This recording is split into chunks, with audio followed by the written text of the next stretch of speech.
the bill called the red flag bill, but the legislation to give people the authority, the power.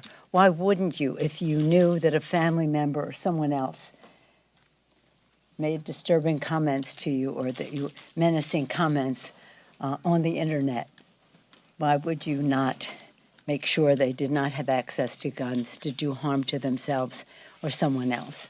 It will be bipartisan. In addition to the legislation which we passed yesterday, I was very proud of the bipartisan work that was done to pass this legislation.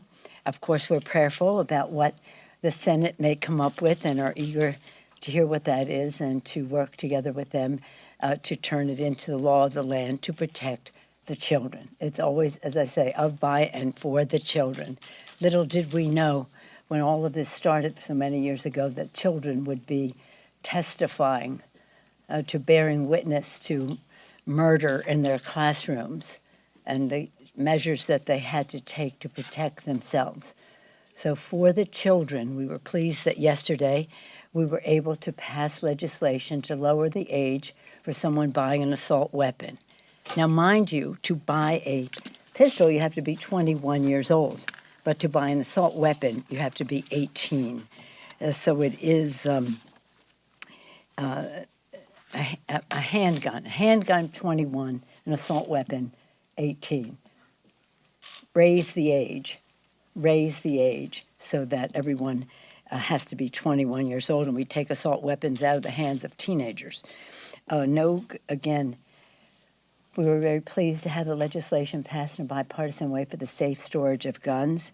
We're banning high-capacity magazines, which are designed to massacre. We're glad to have the initiatives that were executive orders under President Trump, the bump stock loophole, closing that, and under President Biden, the ghost bills, enshrining both of those into law rather than just as executive orders. So we're very pleased at the progress that was made on the floor of the House and are eager and prayerful as to what the Senate, in a bipartisan way, for legislation that can pass the Senate, that can make a difference to save lives for the children. I'm also pleased that the Senate had a bill to proceed with the Pact Act. This is so important to our veterans and therefore to our country. The Pact Act is legislation that we passed in the House and sent to the Senate. They had 86 votes to clear the way to proceed, and hopefully that they will proceed soon. What that is to say that our veterans,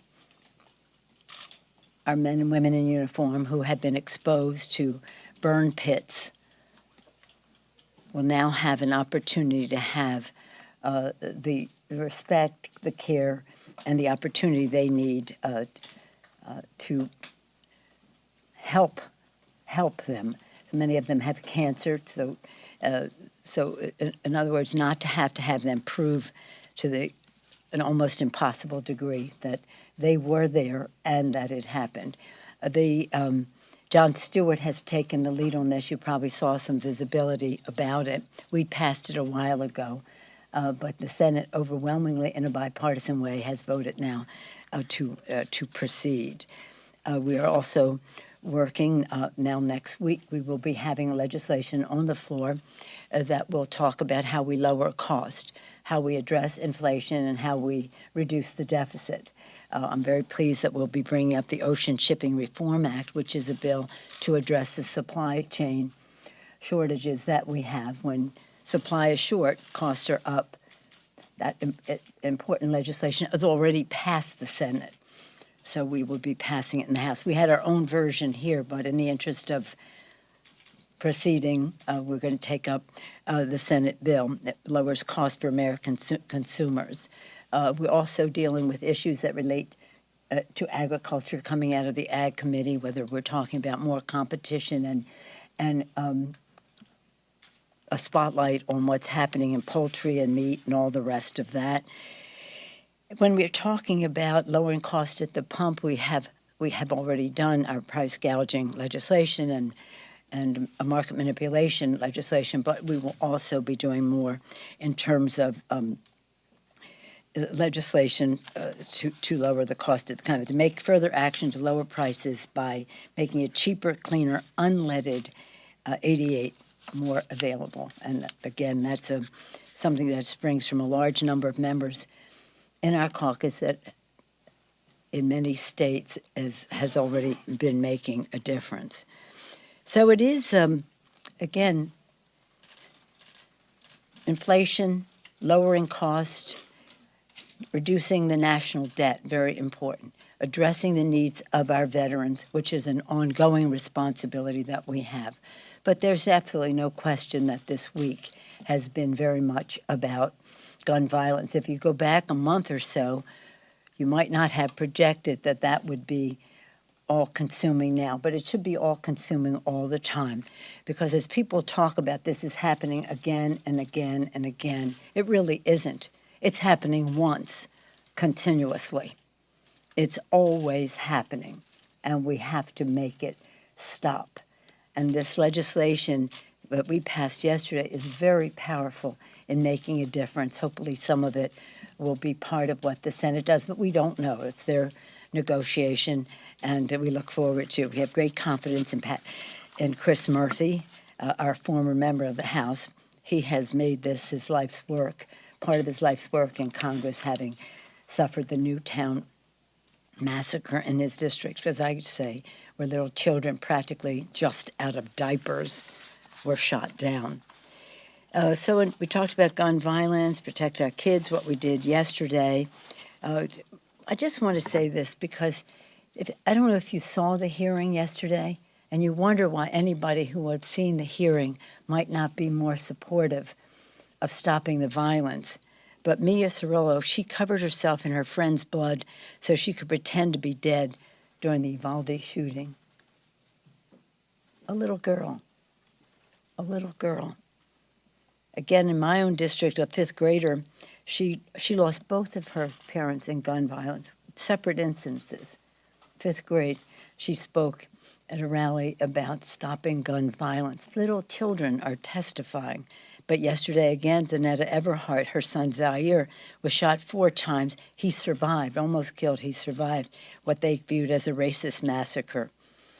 And I'll just close by saying we were so honored to have the presence here this week of Gabby Giffords, such a heroine for us in our country, such an inspiration, challenging the conscience of the Congress to do something. And in our own Congress, Lucy McBath, who suffered the loss of her own son, being such an inspiration and challenge again to the members to do the right thing. I think that both of them made a big difference in our success yesterday.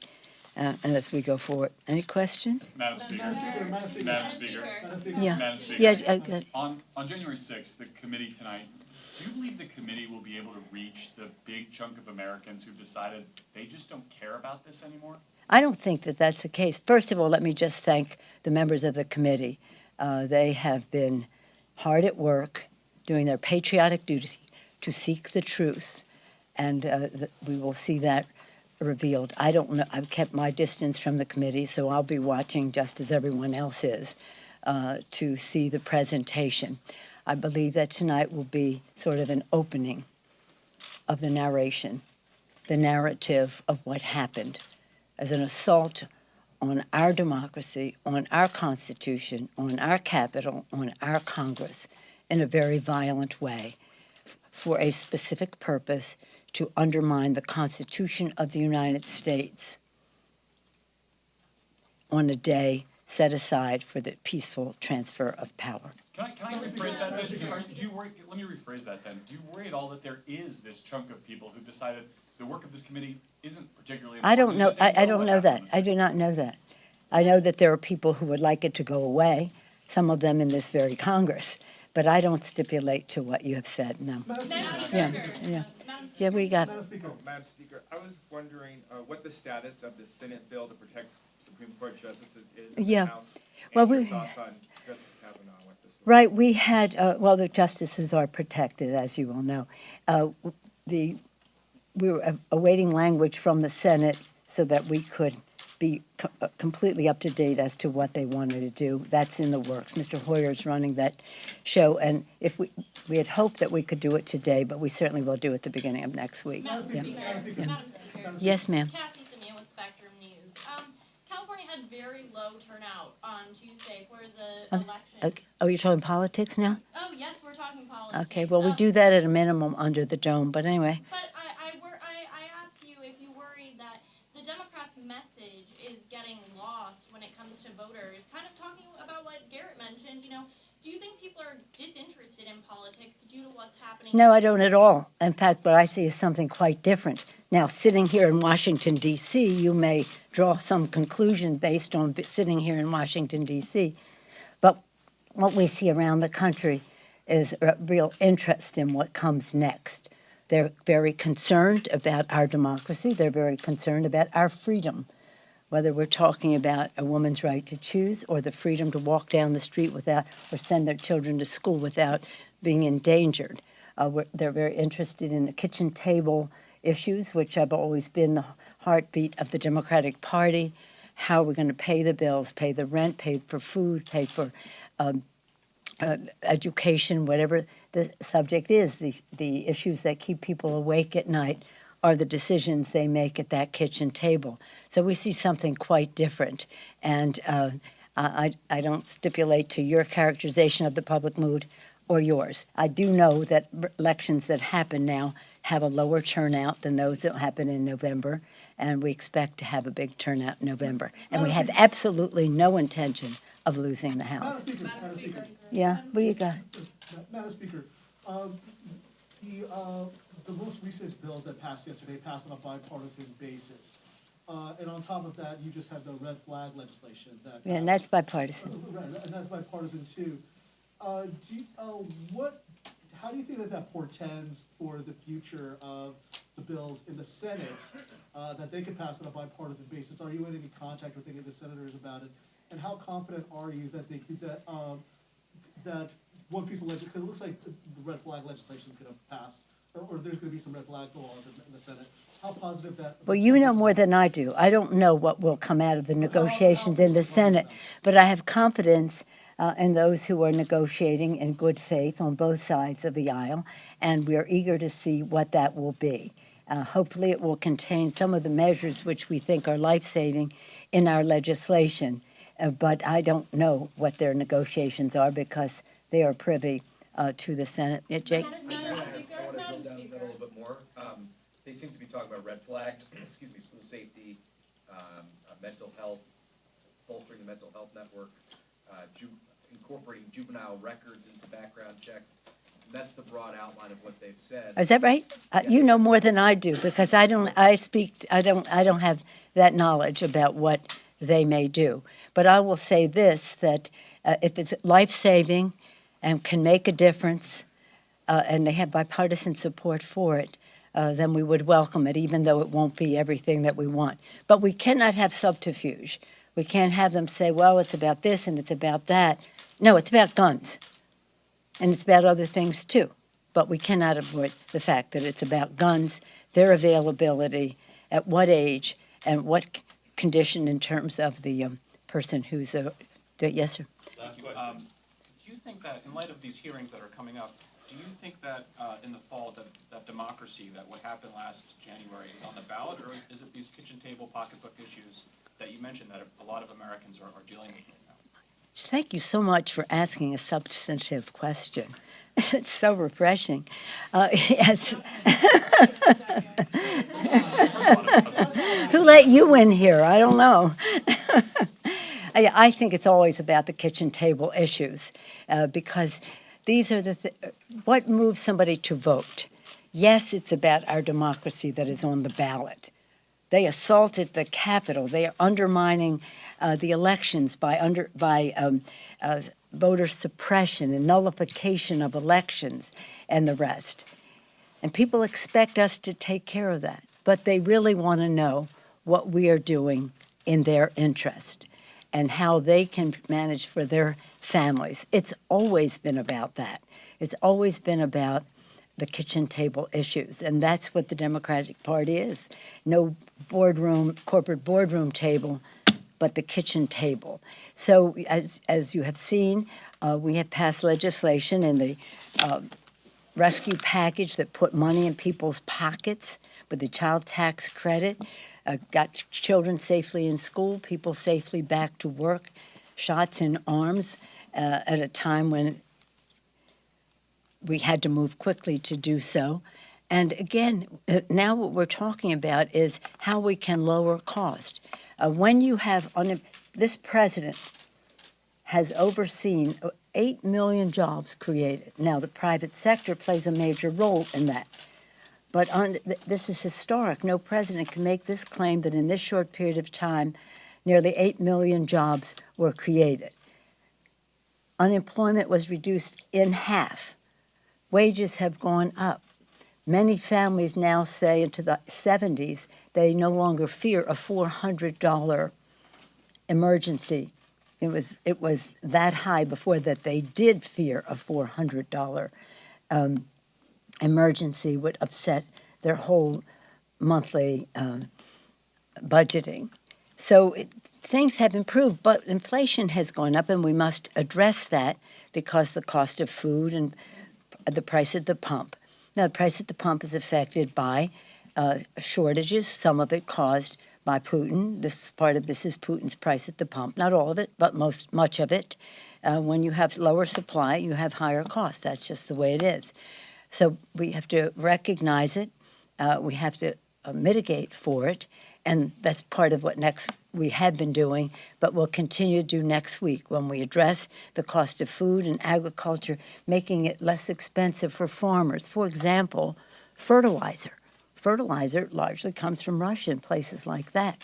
So it's more expensive to farmers to have fertilizer, increase their costs, increase the cost of food. So it's all, so much of this is connected. You cannot separate what's happening in Ukraine from the price at the pump or the cost of fertilizer. On the other hand, you have to address it. And I think elections, to your question, are always about that. Our responsibility is to protect our democracy. It's the oath of office we take to protect and defend the Constitution. And all that implies, the freedoms that go with that, whether that's a woman's right to choose or all the other things that are exposed because of this decision, where they're questioning the value of privacy in our Constitution, whether they're questioning precedent in terms of actions of the Supreme Court. It's important. Dispositive of the vote is what happens at the kitchen table. So it sounds like you think that's going to be a bigger issue for voters, the referendum on how Democrats have handled these issues, as opposed to whether or not the former It's not as opposed. No, it's not as opposed. But a bigger No, it's not as opposed. I'm just saying what people think about our country is one thing. Look at the polls. How many people support raising the minimum wage? 75%, 80%? How many percent? Gun violence protection in terms of the legislation we're talking about, 75, 80%. How many people support so many things that we're talking about? Is it dispositive of their vote? That's really the question. So, yes, people are concerned. It may be contribute to how they decide, but as James Carville said, it's the economy, stupid. No offense to you, I'm just quoting him.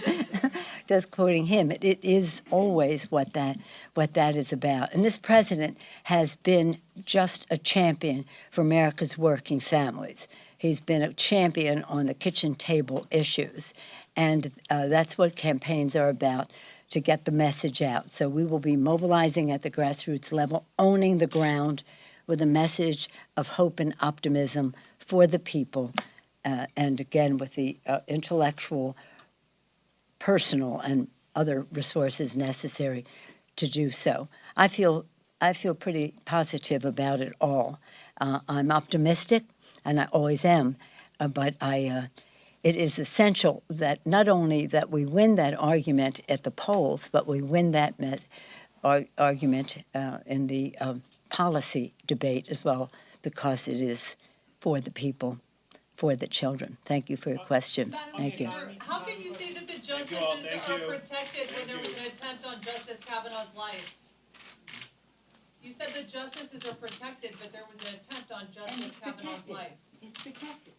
The justices are protected. This issue is not about the justice, it's about staff and the rest.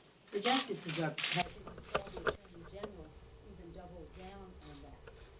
But this is about security for the justices. An armed man showed up near Justice Kavanaugh's house to try to. We're working together on the bill that the Senate will be able to approve of, because that's what, we can pass whatever we want here. We want it to be able to pass the Senate. So I don't know what you're talking about, because evidently you haven't seen what the debate is, not debate, but what the language is. There will be a bill, but nobody is in danger over the weekend because of our not having a bill.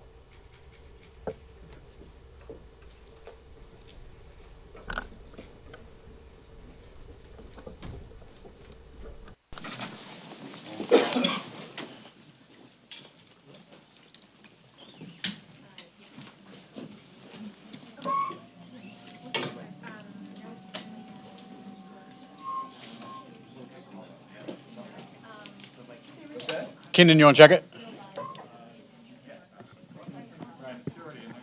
No, yet. Not, well, not that I know of.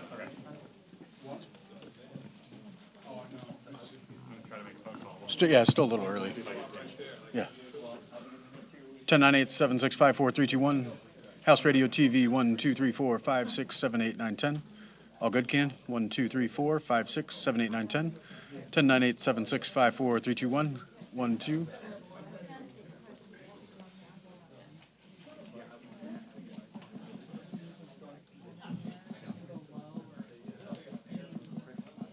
He can go handheld as well.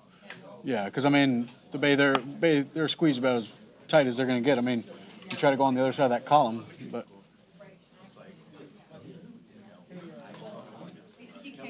no, right.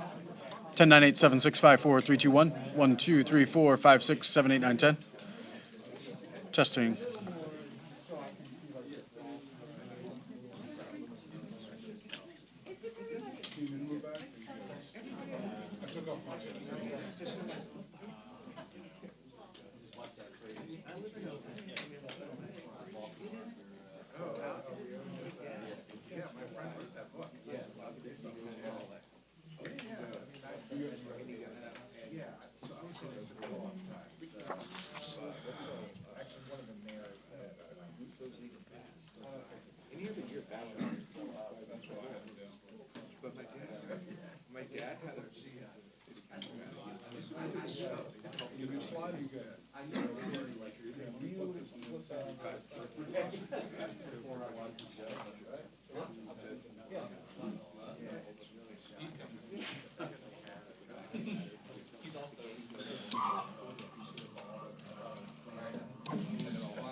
I am a Lakers fan, so I'm rooting for Golden State. I should have said that. Yeah, I'm surprised. I hate Boston with a passion. I hope That's why I looked at it, like, you have to say something. Should I say something? you could have. You know how much I hate the Celtics. And you hate him too as a Knicks fan. No, I did, but I just wanted to. But I hate him more than you because we're tied, like, we're tied at 17. It's a different Yeah, kind of it's a different kind of hate. I watched the ESPN like Lakers that Showtime document, the 30 for 30, whatever they had, and I literally my blood pressure was boiling watching that because I hate Boston. Like the Magic? I didn't watch it yet. Actor? Oh no, I didn't. I started watching on Airplane once, and then I didn't. But then I read that book. Yeah. So I know how it is, but then when I kept reading how it was like sensationalized and like stuff wasn't always true, and I'm like, I don't want to watch. I'm not gonna waste my time on that crap. If it was true, but all this stuff. It's about the whole 80s. It's about the whole 80s show time. Like, Did it come out recently? no, it's been out a while. Yeah, the book was good. We talk about magic, we have like a different role, like the hot tub after every game in the forum. I thought about that. Yeah, then the forum club being like the place to be. I remember going to the forum club when I was a kid. Yeah. I feel like you guys didn't overlap. No. Well, no, I was like early 90s, so big end of Showtime. My buddy was like an intern at the Kings at the time, and they overlapped, and he goes, it would be crazy, like, the forum club, like, Kings games was insane. He goes, people would like try to split me money to get them in the forum club because he could. And he goes, like, there was like they'd be like, he would like score like top people around. And he goes, it was the craziest thing before. How I found it. Traveling this weekend, I watched the show. What else is out? I mean, like, I think it was a fair question to ask. Because on the California, like, he said they weren't. That was the first time I ever got a question.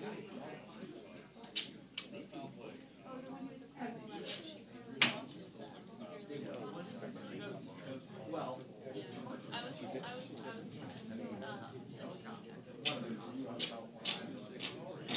well, this is like today's my 1 month on the 16th, so I was from the so there's just like not enough time, like for me to like get out there and like as helpful as I can. So I was like waiting for the yeah. No, but they reach like east or west, and like a couple, like there's like different like channels of it, so it's like bad.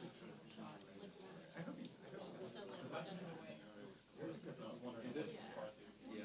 Well, I have him. He's like very like she's not technically, but he like yeah.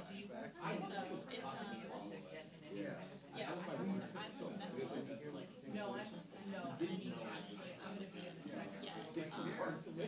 Well, it's like, I thought it was priority, like you.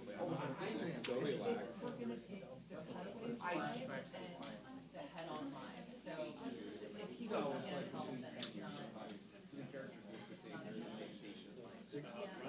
I don't know. The funny thing is that Exactly. You're like on the health side. at least We gotta see. We're gonna like quarantine it now. We just don't know how to get in there. and I thought See ya.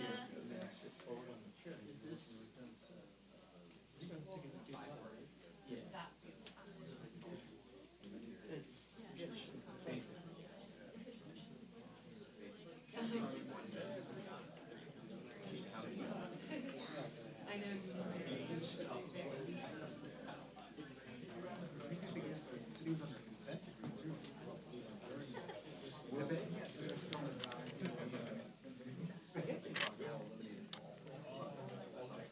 For a while they did, but I think they brought it back.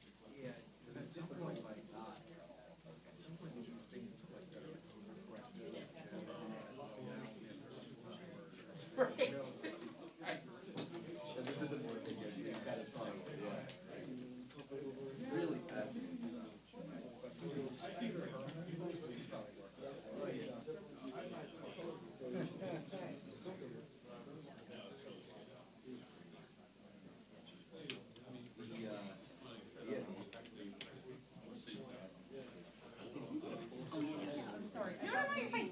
No, just figured I'd take advantage of the break room breakfast. I want to go back and read these. No. That's it.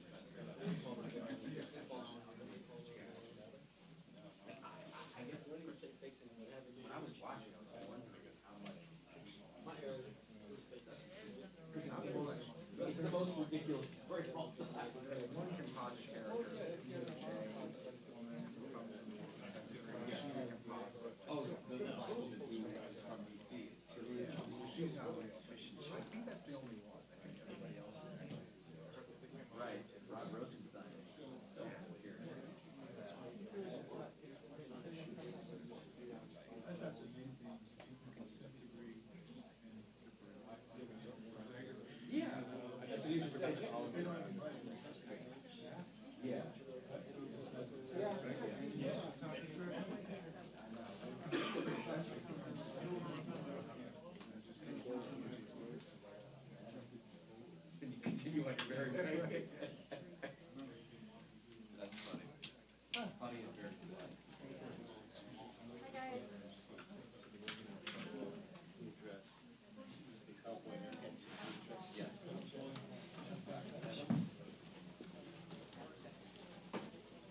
we can't go here. You can't go in there. It has to be a flat. Can you be on a? Oh, did he? I do. It's fully on top. They're basically like that was.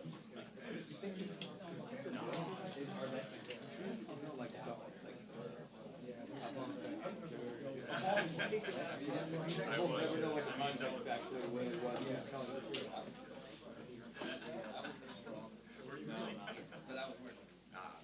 Good idea as long as you.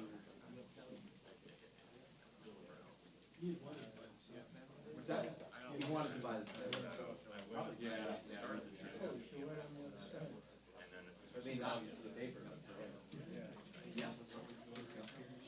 Because they're fully online.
So at least that's my opinion. I haven't seen them making any strong counter. Usually American, not too American.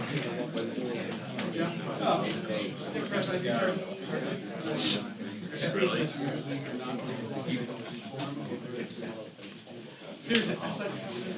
Probably just finished speaking of Florida and real estate. I mean, one of the worst where you go with these publications is 52 days, they took like debt. Oh, no, about taxation engagement. And they gave them real estate. Yes. Yeah, I saw that. So you like these, Yeah, so far they've been pretty. Although I guess they did. yeah, serious suppliers should they go. I gather this is 6 months. Roughly 6 months. They're saying that vacations say orders placed now are now being fulfilled, so it's like almost 6 months. So you're lucky you got billed. Right. Your 45 meg file slow you down and all and everything.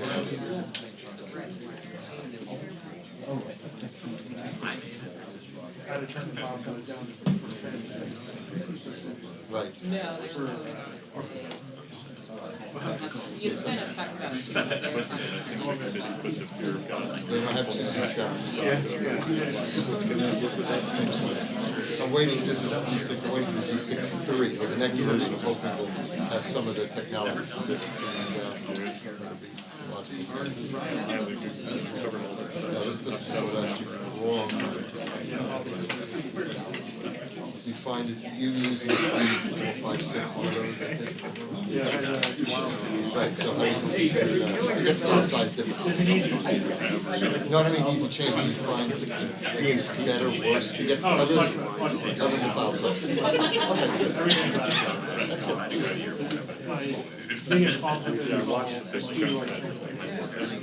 And that's not just how fast you can transmit, that's not. Yeah, it's more, there's a couple of like instances where it's like, We've seen it. Oh.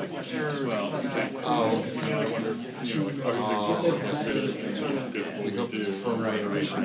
You may not have it. Right, no, that's a pain, that's a pain. like when you're sending a file. Yes, yeah. Won't let you.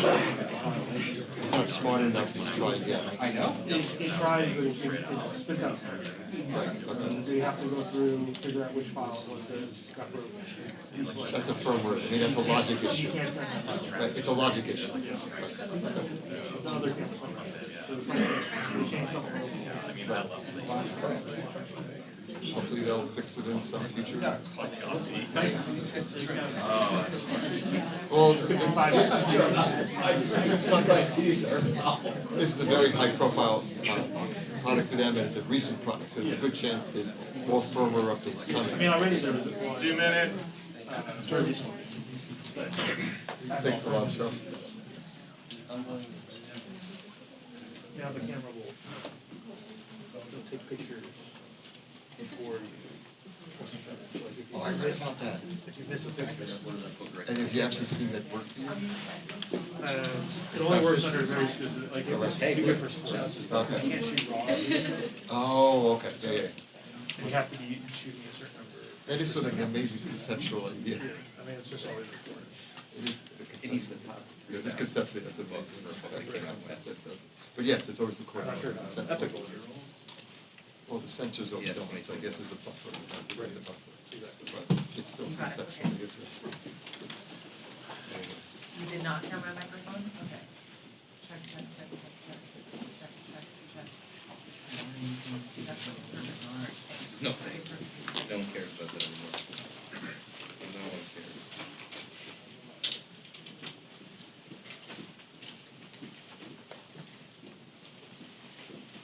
Sadly.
I want to first apologize for being a few minutes late. I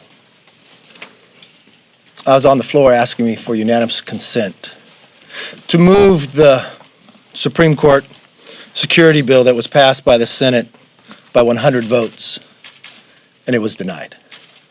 I know the Speaker just had a press conference in here. I'm told she said nobody is of threat over the weekend. I don't know how she can say that, knowing that you just captured a person who wanted to kill Kavanaugh and his family. So was he not in any threat yesterday? Was he not in any threat after Schumer made his threats on the Supreme Court? Or Jen Psaki said it was the president's position to go to those homes? I have no idea why the Democrats have held that bill for 1 month. I have no idea. I think they might be playing politics. And speaking of that, Speaker Pelosi's Select Committee on January 6th is unlike any other committee in American history.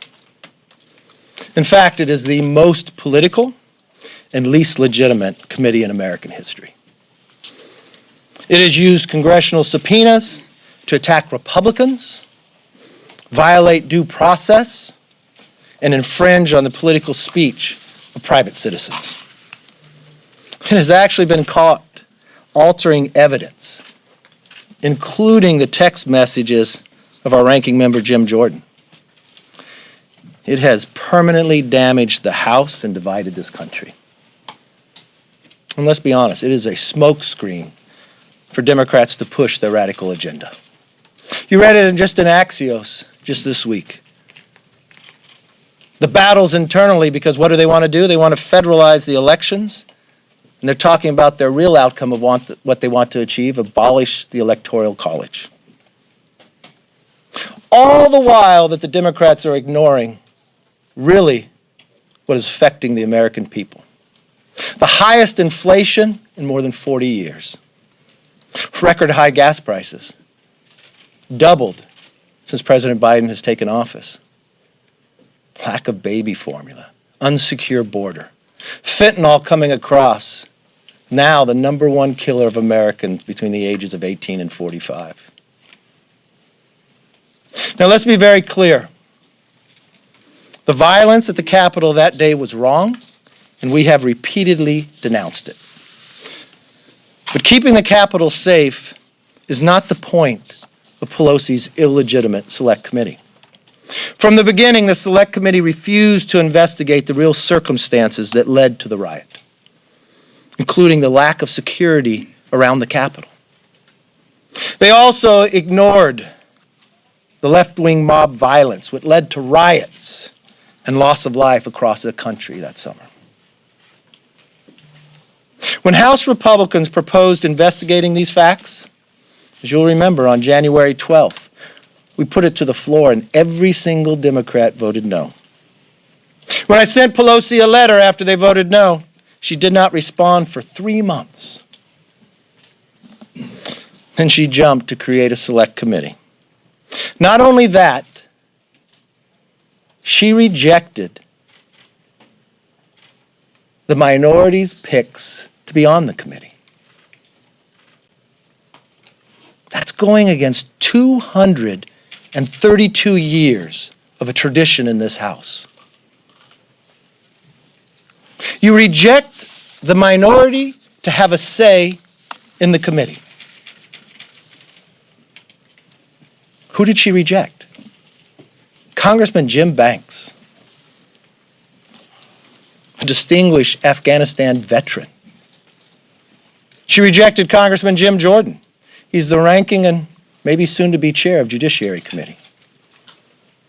Now, why she rejected these qualified Republicans, she appointed radical Democrats. You ever spend any time to see who's on it?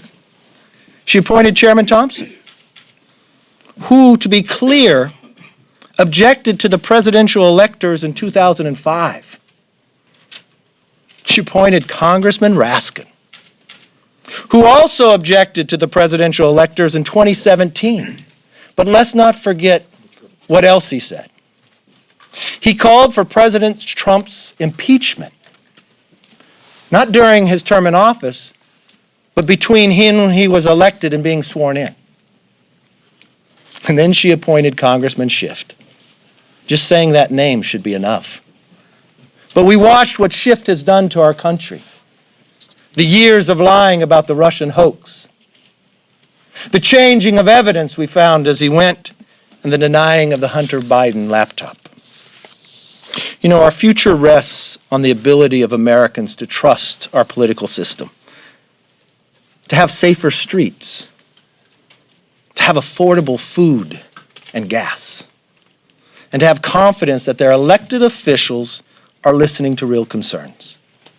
Now, Democrats are using January 6th to avoid accountability, for making the whole nation less safe and less prosperous. You know it, you feel it, you see it every single day. Every single day the food prices go up, and along with the gas. Not sure if we caught another individual coming across the border illegal that's on the terrorist watch list. Not sure if there's anybody else that wants to come across the border illegal to try to assassinate former President Bush. Not sure if the plane from Australia bringing goat milk to try to feed the children of America. That's the America we have today. I don't see any primetime hearing set for gas price, for battling inflation, for feeding our children, for making the streets safer. You know, even in the hometown of the Speaker, this Tuesday, they recalled their DA based upon the Democratic policies of not upholding safe streets. And don't think it was Republicans rallied together, because you know how many Republicans are registered in San Francisco? 6.7%. But lo and behold, I'm not sure if they're using taxpayer money to hire a former ABC executive who took his time to withhold information about Epstein, or if they're doing it for their ice cream. But I do know the American public will not be fooled. And I do know the Republicans will not be deterred, that we will continue to focus on the parts that America wants us to make America energy independent, to make our streets safe and our schools again, to secure our border, to know that America and the next century will be ours. With that, even though Speaker Pelosi has rejected Republicans' ability to participate, we said we'd get to the bottom of this. We said we would not brush it under the rug, and we have not. We continue to investigate. Leading that, which would be our ranking member on this committee, is Chairman Jim Banks, who is a veteran to Afghanistan, serves as the chair of our largest conference inside the Republican conference, and has continued to work on to make sure that this building will be safe, and in the future this will never happen again. I give you Jim Banks. I thank the leader. And as he said, the American people know that this select committee is already a fraud. Democrats aren't investigating January 6th. That's already very abundantly clear. As the leader said, they're trying to use this select committee as a Trojan horse to abolish the Electoral College, to intimidate President Trump's aides, to block him from ever appearing on the ballot again, and to prevent his supporters from participating in American democracy. Gas today in my hometown in Columbia City, Indiana, is $5.25 a gallon. But in Washington, the Democrats' top priority is an hour-long made-for-TV special attacking President Trump. Americans aren't buying it. Voters see that even after nearly 2 years of Joe Biden, the Democrats still refuse to lead. They refuse to take responsibility for the serious economic difficulties that they have created. And the Democrats refuse to help the American people and families who are hurting because of their policies. But the Select Committee is ignoring its most basic duty. The Democrats aren't asking the simple questions about what happened on January 6th. Before their investigation even started, Speaker Pelosi turned the Select Committee into an unprecedented sham. She blocked Jim Jordan and I to serve on the Select Committee. It's never happened before in American history. And no speaker in history has ever done something as partisan as that, as what Speaker Pelosi has done. But why did she do it? She did it because she's afraid. Speaker Pelosi doesn't really want a real investigation into January 6th. That's why her sergeant at arms refused to cooperate with a bipartisan Senate committee investigation. She was afraid of what they would uncover. But House Republicans continued to conduct our own ad hoc investigation into January 6th. Our goal is to answer the questions that this Select Committee is ignoring. Questions that you're not going to hear about on the primetime special tonight. Questions that must be answered to keep Congress and the Capitol Police officers safe in the future. And here are the questions that you should be demanding answers from the Select Committee members as well. First of all, how is it possible that the Capitol Police, we now know, was half-staffed because of COVID on January 6th? Second, why were our officers under-equipped on that day? Why were some officers forced to face down a riot without helmets or expired equipment? Why were the Capitol Police officers never trained to handle a riot, even after all of the riots that were ongoing in Washington, D.C., our nation's capital in the summer of 2020? Did Speaker Pelosi communicate with the House Sergeant at Arms on January 6th or in the days leading up to the riot? Why didn't the Capitol Police's intelligence unit raise the alarm about potential violence when they had intelligence going back weeks before January 6th that told them that something was going to happen? Why did the FBI deploy commandos to Quantico on January 3rd with shoot-to-kill authority but fail to send the United States Capitol Police a single threat assessment or intelligence bulletin? Was Speaker Pelosi involved in the decision to delay National Guard assistance on January 6th? Those are serious and real questions that this committee refuses to even ask. Speaker Pelosi doesn't want to answer those questions because she knows that the answers to those questions leave a trail of breadcrumbs right back to her office, underscoring her negligence, her lack of leadership as the Speaker of the House. Those are serious questions that we will continue to dig into.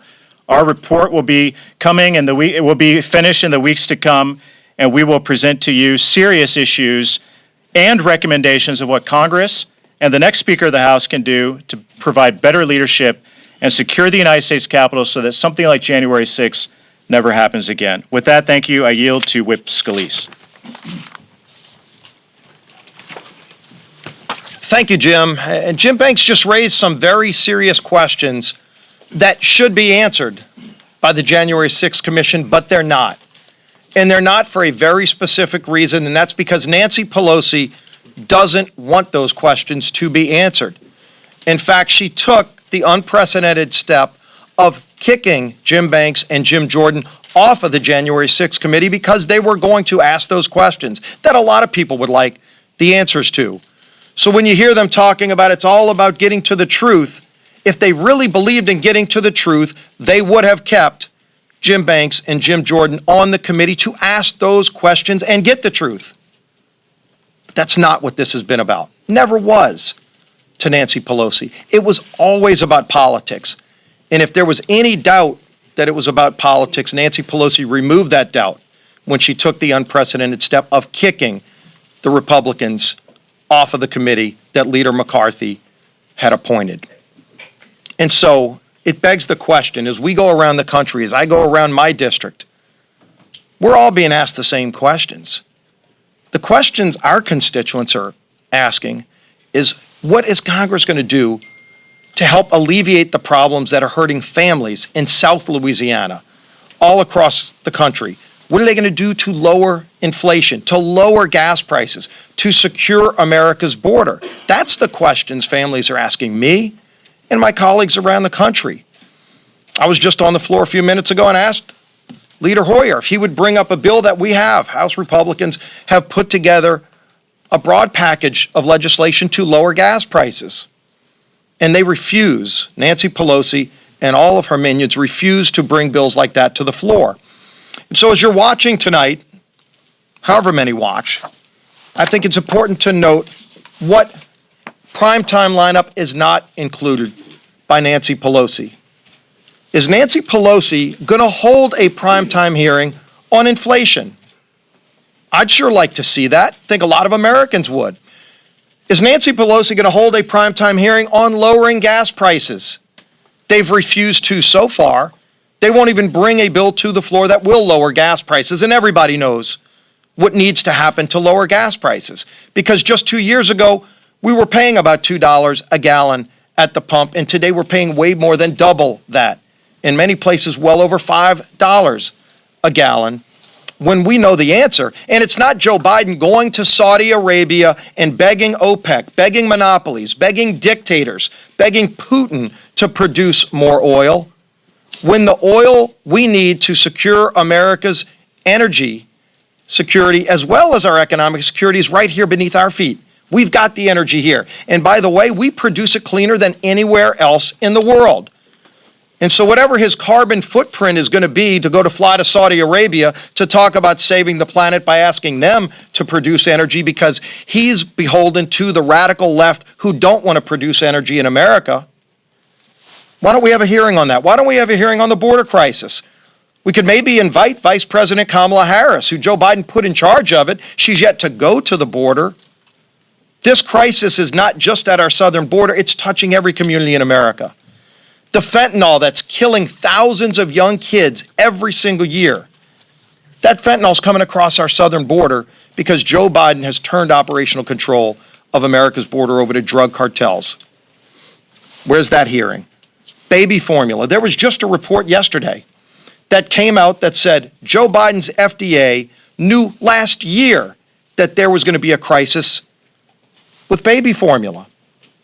He didn't even have an FDA commissioner until just a few months ago. He went a whole year without an FDA commissioner, and you wonder why the FDA was a rudderless ship under Joe Biden. Why don't we have a hearing on that during prime time? Of course, we know that this has always been about politics. Tonight, you're going to see it's about politics, and most importantly, the questions that Jim Banks raised are not going to be asked tonight and should be. And with that, I want to bring up our conference chair, Elise Stefanik.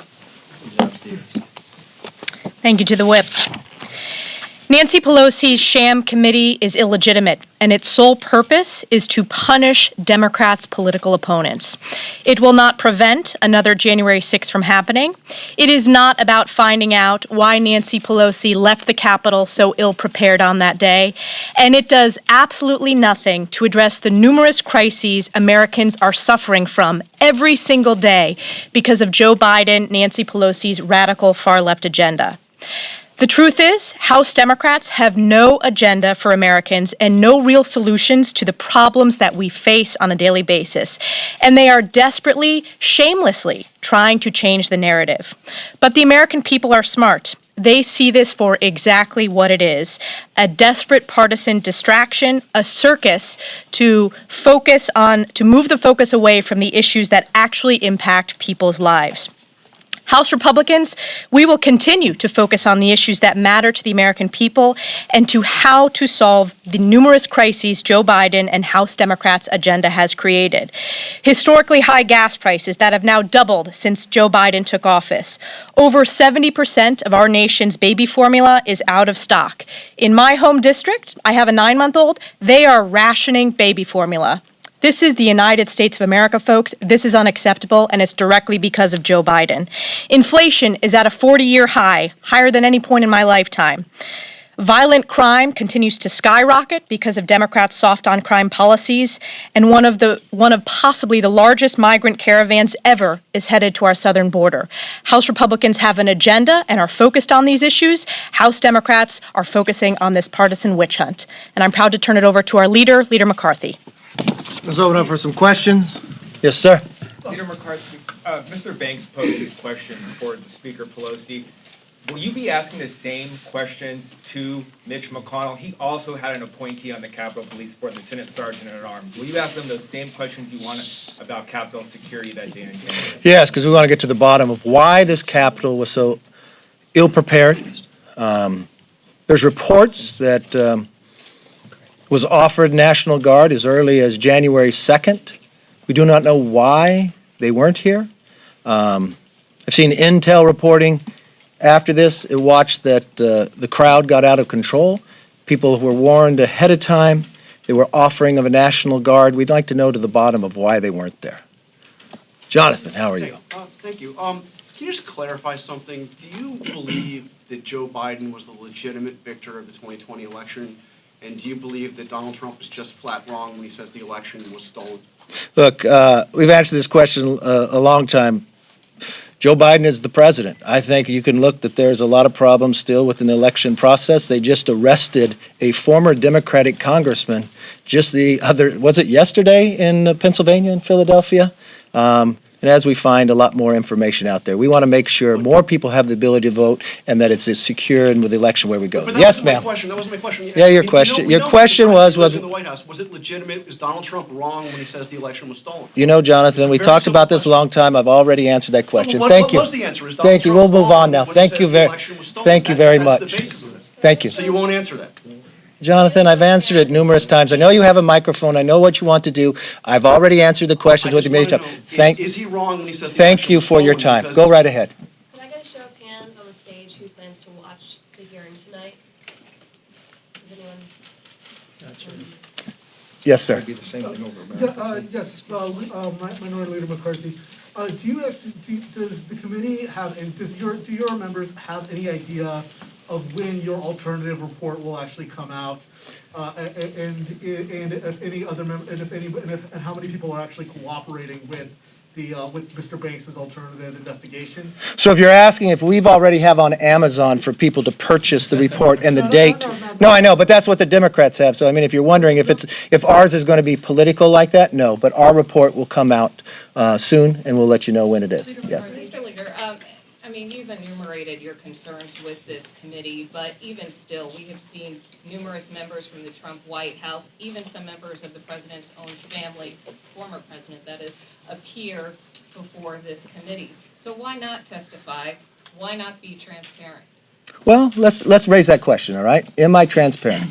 So the committee asked if I would come talk to them. So I sent them a letter to ask what they want to talk about. They never responded. What they said publicly went out there, they said they wanted to talk about my conversation with the president on January 6th. So on January 6th, when I had that conversation with the president, I then went on 3 networks. One with, I think I was even with you, Jonathan. I had a longer discussion with the American public than my conversation with the president. So there was nothing to be added.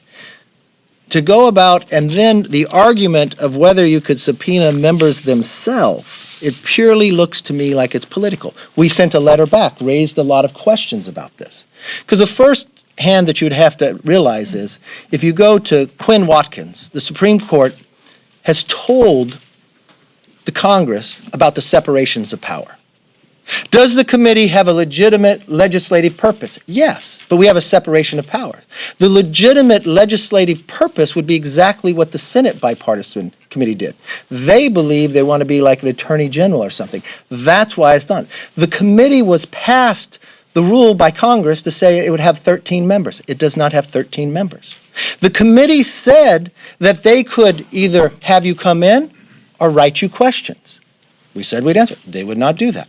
The committee says in the setup that they would confer with the ranking member. There is no ranking member because I have not appointed anyone. So there are so many bases of why this political committee does not have a true standing and the basis of where they're going. Think about this for one moment. They hire somebody from ABC who withheld information about Epstein. They knew it and they still hired it. Are they using taxpayer money for that? They set up watching parties where they give free ice cream. Who's paying for that? The D-CCC? They pick prime time when gasoline has doubled since the president's been in. Inflation we have not seen in 41 years. You're flying in goat milk from Australia to try to feed the American babies. Will they bring any of that up? No, it's a political-driven committee They already have the date set on Amazon to buy it now. Why did they prolong it? Why do they pick daylight? Why are they picking before the election? It's the only thing they have when the American people are hungry to solve so many other problems. Yes, ma'am. Mr. Leader, on guns. Yes. There was some heartbreaking testimony yesterday and the day before from families who have suffered devastating losses in the past couple of weeks alone internationally, as you know. And you and many of the members here have advocated for more school safety funding, hardening of schools, looking at mental health. That seems to be something that, by everyone is talking about. In the Senate, in addition to that, though, there is conversation about what to do to figure out who in this kind of profile that we see of young men especially, how you can figure out who might act violently, how you can flag that. Yeah. Can you talk to me about your thinking on whether incentives for red flag laws could be helpful in that and what that could look like, including your due process concerns? I know you have those, but is there any kind of red flag incentive that you think would be helpful? And I ask this because families are looking for something more. They agree with what you're saying on schools and mental health, but they want more than that. And what are you willing to do? I just don't think family. I have a family too. I think everybody in America wants this. I think the devastation we're seeing is horrendous. I actually wish the House would do exactly what the Senate, to sit down and have a discussion. We were back in session on Tuesday at 6:30 and we voted on bills on Wednesday. It's the same thing like the committee. It was a political show. Why would you bring up a red flag bill and not bring anything about due process? And look, don't think it's from Republicans. I was watching Tulsi Gabbard a minute ago on television talking about this as well, who was a Democrat nominee for president. If we are able to find and prevent, everybody's there. There wasn't one mental health place here. There wasn't one discussion ahead of time. There was no time to work together. I was just talking to Senator Cornyn. This is the way to handle it. Find all the facts. I want to highlight Congressman Tony Gonzalez. This is his district. His district has gone through so much. And he's been on the ground there listening to families, listening to what's going on, but it's just like everywhere else. We've watched this tragic situation happen before. You know what we found? A shooting in Texas, another one. This individual came in and shot up a church. The church is back just now like a museum. You know what we found? This individual was in the military, dishonorably discharged, abused his wife, never should have been able to have a weapon. And when we were in the majority, finding those facts, we passed the fixed NICS to make sure that would be on the record. There is a way to go about doing this, and that's sitting down, making sure you're dealing with all the issues at once instead of playing a political game, and unfortunately, that's what Nancy Pelosi chose. And I know from that same point, this is the same speaker that told us the Supreme Court is safe this weekend, but they weren't safe yesterday. And she has a bill on the floor right now that 100% senators voted for that she wouldn't bring. Yes, sir, back there. Yes. Davis, all of you on that stage voted against independent commission 9/11 style that was crafted by your own ranking member John Katko to investigate the facts and circumstances of January 6th. Okay, well, let me explain that to you. That commission would have been devoid of current politicians and would have required bipartisan buy-in to issue subpoenas. Okay, on January 12th. Can you explain why all of you? Yes. As soon as you're done, I'll explain. Davis voted against that, and what you all are now doing your own investigation into the 6th. What in your opinion brought all of those rioters to the Capitol on that day? Okay, so let me answer your question. You say we voted against the commission. On January 12th, we offered the commission and put it on the floor, and every single Democrat voted against it. It was on 9/11. Pelosi wouldn't bring it up, so we sent her a letter 3 months later before she responded. I'm not sure if you'd been into these press conferences before that I do weekly, but we would talk about that week after week. When Nancy Pelosi wanted to negotiate about it, she wanted to eliminate what we could look at. She wanted the scope to be very narrow. In that time while she waited, we lost another officer on the gate over here by a terrorist attack to run over and had a knife. She said we couldn't look at that. We couldn't look at what had happened in America just that short time before, the riots in the streets that have been going over. Riots throughout, riots that were in this city as well. And what she did, I'll answer your question, thank you. And what we did within that process, we wanted to have a 9/11. We wanted to have a scope. We offered it. We put it on the floor. We voted for it. Pelosi played nothing but politics, delayed it, and then when they moved to this equation, we offered people to be on this committee. That's the rules, to select committee to the minority to put people on. For 232 years, that's been the history of this House. But Nancy Pelosi said no. Why? Well, she didn't participate with the Senate bipartisan committee. Maybe she didn't want people to be able to question. It's American history. You look across the street at the Supreme Court.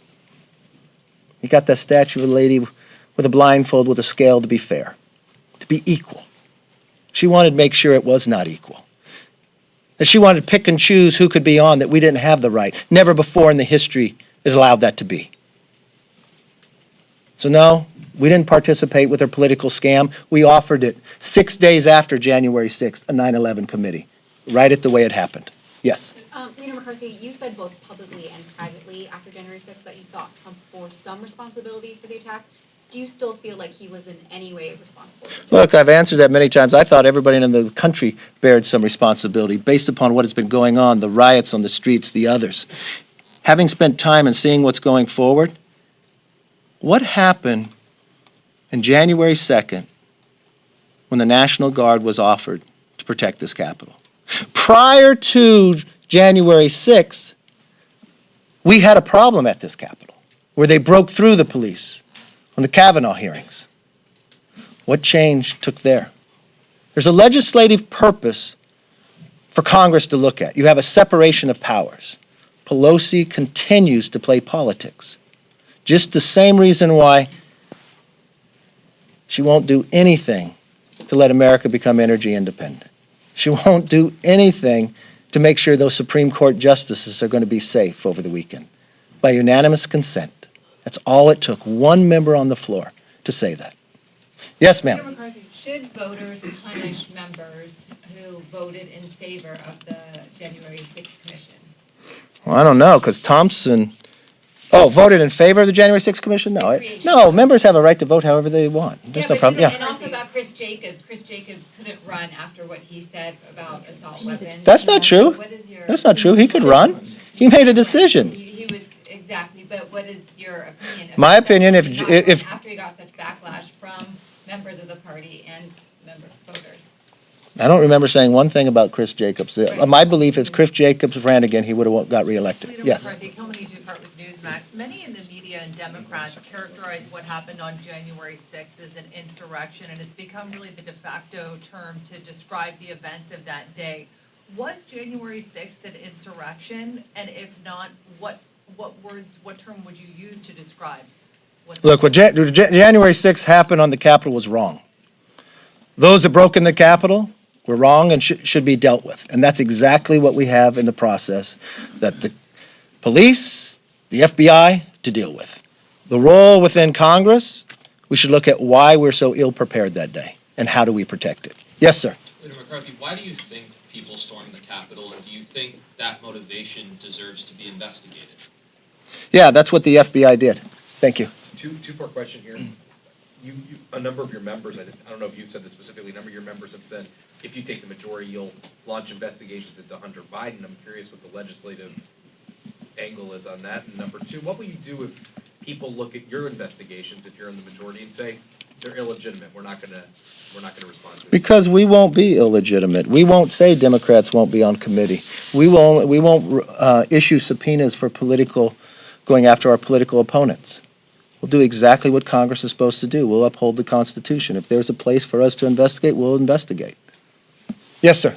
Thank you. If Republicans take over the House next year, would you commit to holding a vote on that independent commission legislation that you initially proposed in January of 2021 to have this? I don't predetermine anything. We've got an investigation right now. We'll see what that turns up. Paul Kane, how are you today? Fantastic. You in a good mood? Sure. I worry about you sometimes. So do I. So you have cited your phone calls to then President Trump to questions that John. Phone call. Phone call. Okay.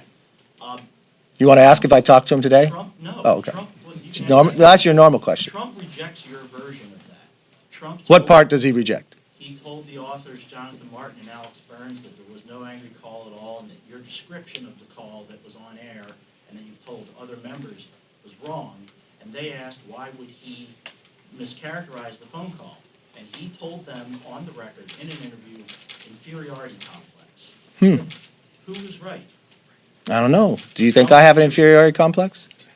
I don't know. I don't know. You do. I don't know. Could be. Who else? I think you can judge whatever. There was 2 people on the call, and 2 people know what happened on the call. I spoke to the American public. They could judge whatever I said. Leader McCarthy, you've laid out why you haven't participated in the investigation when they've No. I've been denied the right to participate in the investigation. So, your lawyer had sent a letter Yes. with questions. 11 Have they pages. gotten back to you? And if so, will you commit to participate either by written testimony or in person? I never said I wouldn't participate. You know, when the very first came up, I said, you put the Republican members on, then it's a legitimate committee. They answered me, but they didn't answer all my questions. So I sent them another letter, and they haven't answered that. Do you plan to make that letter public? I can. It's no problem. Yeah. Yes, ma'am. Last question. What are the chances of you, if you had to put a number on it, what are the chances of you speaking to the committee at this point after sending these letters? And also, would Republicans in a majority consider subpoenaing Democratic members of Congress? You know, it's interesting. I had a discussion with the majority leader today, and he talked about if I was to become Speaker, and he was concerned about the stuff within the House. I would just remind the Democrats, they're the ones who have changed all the rules. They're the ones who broke all tradition. They removed a member of Congress for something they said that person said before they were ever a member of Congress. They pick and choose who could be on committees. They denied a 232-year history of whether the minority could even offer people on a committee. They fined members based upon what they believe right and wrong. They allowed people to vote with never even being here. They take away the minority's right to even have an amendment on the floor. I think it's the Democrats who changed how the House works. If we happen to keep that same pattern, it would be the Democrats who changed the rules, and we just followed them. It's interesting if they would like that or not. Are you going to keep that pattern? You know, these are all hypotheticals. I think we should definitely see what the outcome has. I do believe the American public is looking for people who will focus on the issues they care most about. We'll make a Congress that actually works for them, not a Congress for their own personal belief to change an election law. Not a Congress that will raise your price of gasoline and cause inflation. Not a Congress that makes a border insecure. I think what they're really looking for is a new direction. And I believe in 153 more days that will happen. And it will be a new Congress that works for the American public, and it will follow the Constitution. It'll be one that makes us energy independent, bring inflation down, secure our border, make our streets and schools safe again, and yes, we will be stronger and more prosperous. Thank you for attending today.